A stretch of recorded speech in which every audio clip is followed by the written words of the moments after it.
Some nights, when I can't sleep, I wonder if there's a special kind of hell reserved for people who destroy good things simply because they can. I'm Emma Brooks, and I need to tell you about the moment I realized I'd been living a lie so elaborate that even I believed parts of it. It's the kind of story that makes you question everything you thought you knew about yourself, and not in a good way. The thing about small towns is that everyone knows everyone, and secrets have a way of traveling faster than good news. When I moved back to Cedar Falls after nursing school, I thought I'd left behind all the complications of city life. What I didn't expect was to find myself in the middle of a love triangle that would make a soap opera writer blush. I'd been home for about 8 months when I met Roger at the annual hospital fundraiser. He was the kind of man who made you forget your own name, tall, perfectly proportioned, with this effortless confidence that comes from never having to worry about whether you're attractive enough. He worked in medical device sales, which meant he was always traveling, always had these incredible stories about places he'd been and people he'd met. What started as flirting turned into this intoxicating dance that lasted nearly 4 years. Roger was never officially my boyfriend, but he wasn't not my boyfriend either.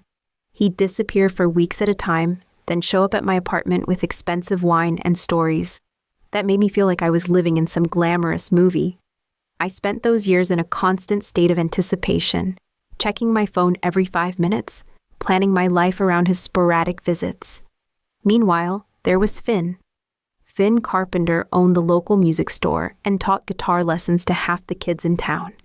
He was the kind of guy who remembered your birthday, who asked about your day and actually listened to the answer, who fixed things around your apartment without being asked.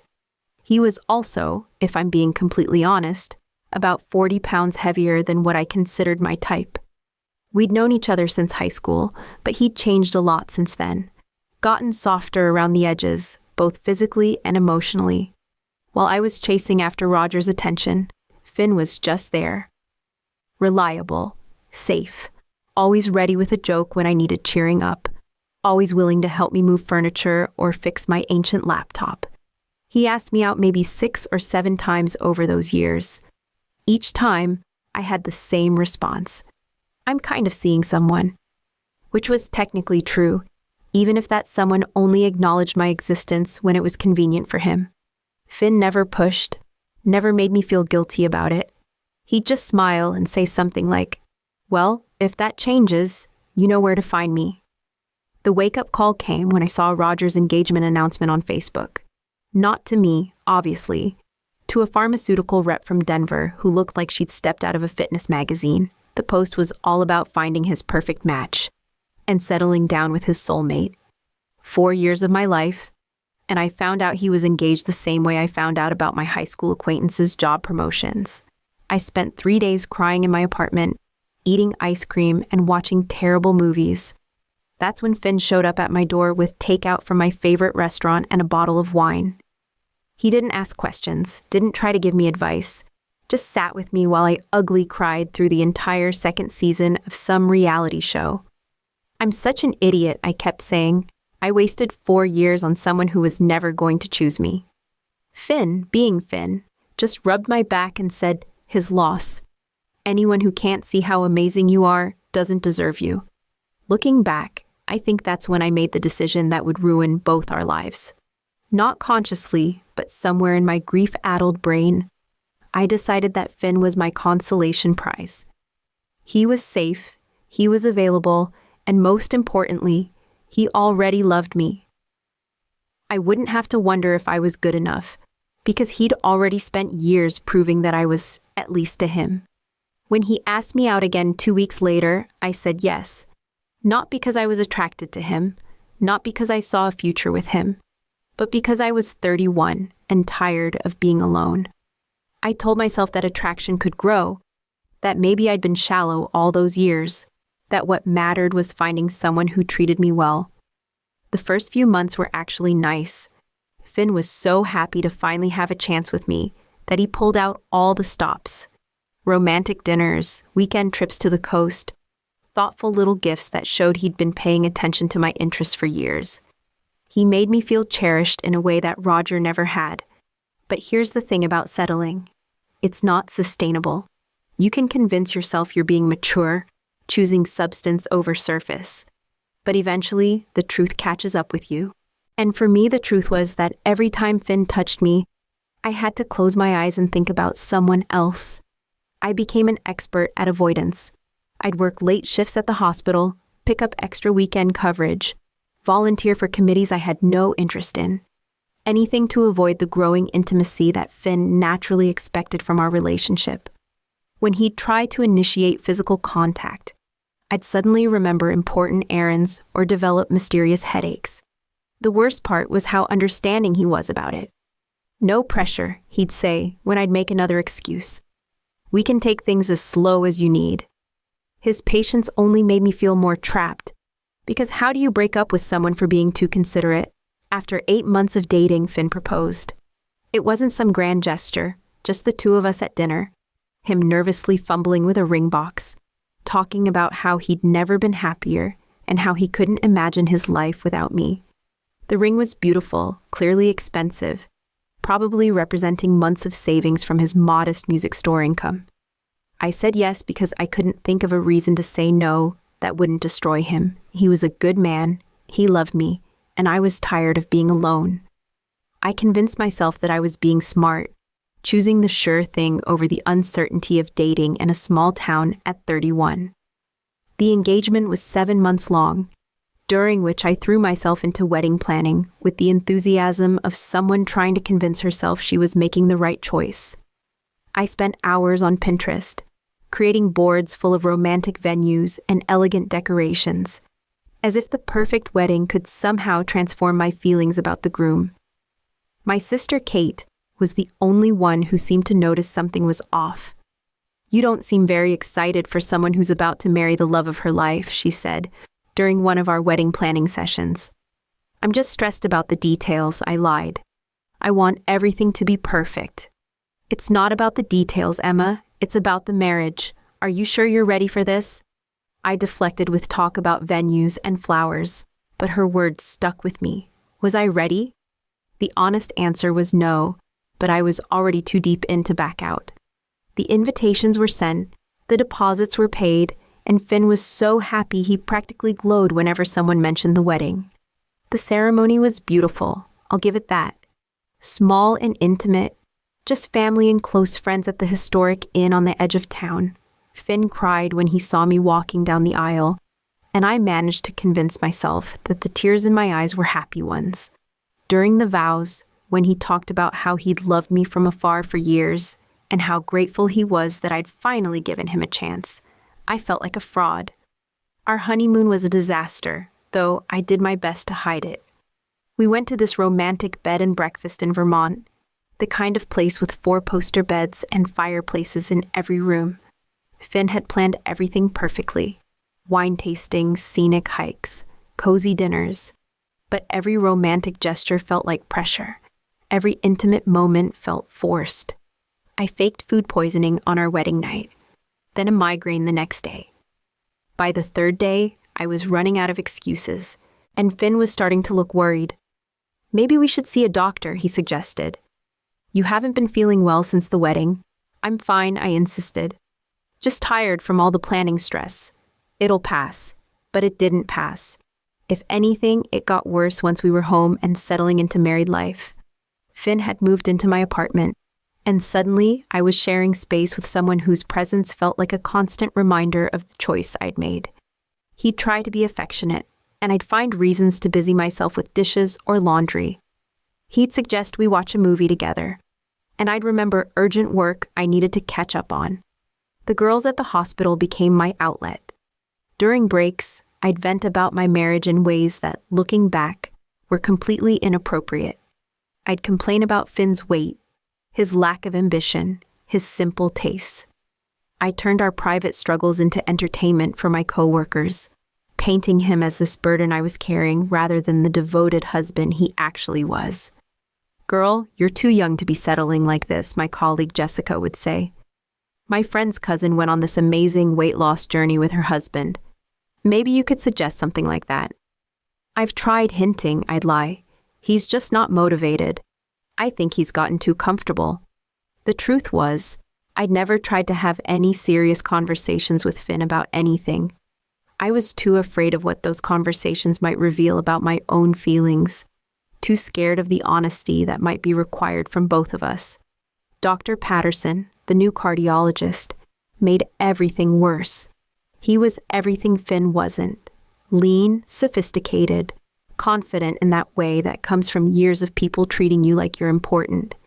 He'd started working at our hospital about 6 months after my wedding, and I found myself volunteering for his cases, staying late to help with his procedures, laughing too loudly at his jokes during staff meetings. He was married, but he flirted with the nurses in that harmless way that some doctors do. With me, though, it felt like something more. He'd ask about my weekend plans, compliment my work, find excuses to touch my arm during conversations. I started looking forward to work in a way I hadn't since I was a new grad, excited by the possibility of seeing him. Meanwhile, Finn was dealing with his own struggles. His music store wasn't doing well. Online sales were killing small businesses like his, and he was having trouble keeping up with the rent. He'd started giving more lessons to make ends meet, coming home exhausted and stressed. Instead of supporting him, I found myself resenting his problems, annoyed that he couldn't just fix his business and be successful. The credit card started as a way to buy myself little treats, expensive skincare products, clothes that made me feel attractive, occasional dinners out when I couldn't face another evening at home. But it escalated quickly. Soon I was buying things I didn't need with money I didn't have, telling myself I deserved these small luxuries because my life felt so constrained. Finn never questioned the packages that arrived at our door, or the new clothes that appeared in my closet. He trusted me completely, which only made my secret spending feel more shameful. When he'd suggest we should start saving for a house, I'd make non-committal sounds and change the subject, knowing I was thousands of dollars in debt. The breaking point came at the hospital's annual holiday party. It was being held at the country club, and I'd bought a new dress, an expensive black number that I charged to yet another credit card I'd opened in secret. Finn wore his one good suit, the same one he'd worn to our wedding, and I felt embarrassed walking in with him when I saw how polished the other doctors looked with their spouses. The party was elegant, with an open bar and a band playing jazz standards. Finn was actually having a good time, chatting with some of the other spouses about music and local businesses. I should have been proud of how well he was fitting in, but instead I felt annoyed that he was drawing attention to himself. Dr. Patterson was there with his wife, a stunning woman who worked in hospital administration. She was exactly the kind of person I'd always imagined myself becoming. Polished, confident, married to someone impressive. Watching them together, I felt like I was seeing the life I should have had. I'd had several glasses of wine by the time someone suggested we play a game.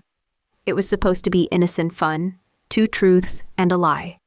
But it evolved into something more revealing as people got drunker and more comfortable. The married couples were sharing increasingly personal stories, laughing about their relationships in ways that felt both intimate and performative. When it was my turn, I don't know what possessed me. Maybe it was the wine. Maybe it was seeing Dr. Patterson's perfect marriage. Maybe it was just years of resentment finally boiling over. Whatever it was, I heard myself saying things I'd never said out loud before. "Okay, here's one," I said, loud enough for half the room to hear. I told my husband I wanted to wait to have kids because I'm not ready, but really it's because I can't imagine being intimate enough to get pregnant. Like, how do you get in the mood when your partner gets winded walking up a flight of stairs? The room got quiet, but I didn't stop. The filter between my brain and my mouth had completely disappeared. Oh, and here's another truth. I only married him because my ex got engaged to someone else, and I was tired of being alone. I figured attraction might grow. But 2 years later, I'm still waiting for that miracle. The silence was deafening. I looked around and saw faces full of shock, embarrassment, and pity. Dr. Patterson was staring at his drink. His wife was looking at me with undisguised disgust. And my colleagues were exchanging glances that clearly said, Did she really just say that? That's when I turned around and saw Finn standing in the doorway, holding 2 glasses of wine he'd gone to get from the bar. The look on his face was something I'd never seen before. Not anger, not hurt, but a kind of devastation that went deeper than either of those emotions. He set the glasses down on the nearest table very carefully, like he was afraid his hands might shake and betray him. Then he walked over to me and said, quietly enough that only I could hear, "I think we should go home now." The drive back to our apartment was silent except for the sound of my own voice trying to explain what had happened. I didn't mean it the way it sounded, I kept saying. I was just people were sharing personal things, and I had too much wine, and I wasn't thinking clearly. Finn didn't respond until we were parked outside our building. Then he turned to me and said, "Emma, I need you to be honest with me for once. Do you love me?" I started to give him the automatic answer, the one I'd been giving for 2 years. "Of course I love you." "No," he interrupted. "Not the answer you think you're supposed to give. The real answer. Do you love me?" I sat there in the car, looking at this man who'd been nothing but kind to me, who'd supported my career and my dreams, who'd never once made me feel like I wasn't enough. And I realized I couldn't lie to him anymore. "I love you," I said slowly, "but not the way you deserve to be loved. Not the way you love me." He nodded like he'd been expecting that answer. "How long have you known?" "I think I've always known. I hoped it would change. I thought maybe if I tried hard enough, if I gave it enough time." "You hoped you could learn to be attracted to me." "It's not just that. You're a good person, Finn. You're kind and funny, and you make me feel safe. I thought that would be enough. But it's not, Number. It's not. And I'm sorry. I'm so sorry for wasting your time, for marrying you when I knew I didn't feel the way I should, for saying those things tonight. You deserved better than that." We sat in silence for a few minutes, both of us crying. Finally, Finn spoke again. "I've known for months," he said. "Maybe not consciously, but some part of me knew. Every time you pulled away, every excuse you made, every time you looked at me like you were disappointed, I knew. I just kept hoping I was wrong. Why didn't you say anything?" "Because I was afraid of this conversation. I was afraid of losing you, even if what I had wasn't real.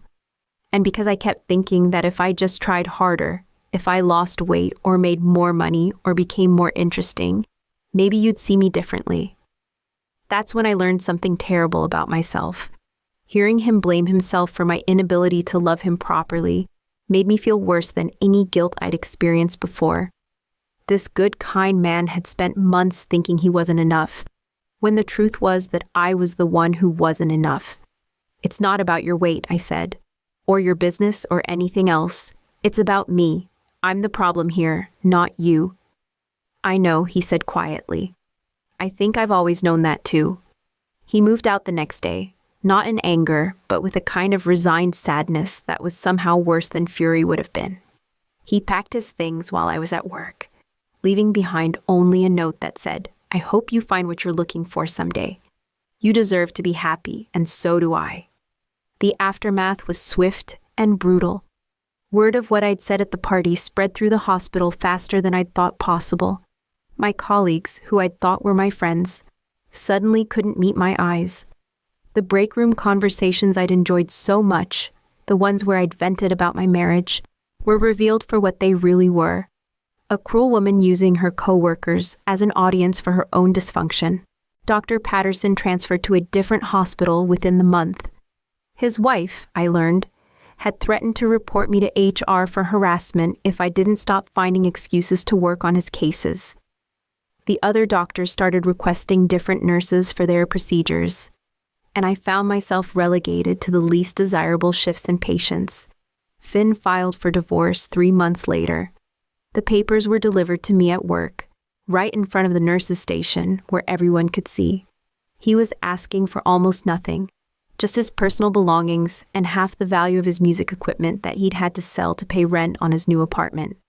All the debt I'd accumulated in secret, that was mine to handle. When I finally sat down and calculated what I owed, the number was staggering, $28,000 across 6 different credit cards. $28,000 of purchases I'd made to make myself feel better about a life I'd chosen but never wanted. My lawyer told me I had 2 options: try to negotiate with the credit card companies for payment plans I probably couldn't afford, or declare bankruptcy and start over. Neither option would be easy, and both would have consequences for my nursing career and my future. But the worst part wasn't the financial ruin or the professional humiliation. The worst part was running into Finn 6 months after he had moved out and seeing how much better he looked. Not just physically, though he had lost weight and seemed healthier, but emotionally. He had this lightness about him that I'd never seen during our marriage, this sense of peace that came from no longer trying to make someone love him. He was polite when he saw me, even kind, but there was a distance there that hadn't existed before. It was like he'd finally seen me clearly and had chosen to move on. He was dating someone new, a music teacher from the elementary school, who looked at him the way I never had, like he was exactly what she'd been hoping to find. The most painful realization came months later, when I was finally starting to put my life back together. I was in therapy, working on understanding why I'd made the choices I had, when my therapist asked me a simple question. What do you think would have happened if you'd been honest with Finn from the beginning? I'd never considered that possibility before. What if I'd told him, when he first asked me out, that I cared about him but wasn't attracted to him? What if I'd been honest about my feelings instead of marrying him under false pretenses? What if I'd treated him like a friend instead of a consolation prize? The answer was obvious and heartbreaking. He would have been hurt, but he would have moved on. He would have found someone who could love him the way he deserved to be loved. Instead of wasting 2 years of his life trying to win the affection of someone who'd already decided he wasn't enough, he could have been building a real relationship with someone who saw his worth. My dishonesty hadn't protected him. It had stolen years from his life that he could never get back. And it had turned me into someone I didn't recognize, someone who could stand in front of a room full of people and mock the man who'd done nothing but love me. The last I heard, Finn's music store was doing well again. He'd pivoted to online sales and music lessons, and he'd started a small recording studio in the back room. He was engaged to the music teacher, a woman named Sarah who shared his passion for music and seemed to appreciate the quiet, steady love he offered. As for me, I'm still here in Cedar Falls, working at the same hospital where everyone knows my story. I'm still paying off those credit cards, still attending therapy sessions, still trying to understand how I became the kind of person who could treat someone so badly. Some days are better than others. The hardest part is knowing that I had something real, not passion maybe, but genuine love and partnership. And I threw it away because it didn't look like what I thought I wanted. Finn wasn't the love of my life, but he was a good man who deserved better than what I gave him. And I was too selfish and immature to see that until it was too late. I've learned that there's a difference between settling and choosing, between accepting someone's love and appreciating it. I settled for Finn because I thought he was my only option. But if I'd been capable of appreciating what he offered, maybe I could have built something real with him. Maybe I could have learned to love him properly, the way he loved me. Instead, I chose cruelty over honesty, selfishness over kindness, and fantasy over reality. And now I'm living with the consequences of those choices, watching from the outside as the life I could have had continues without me.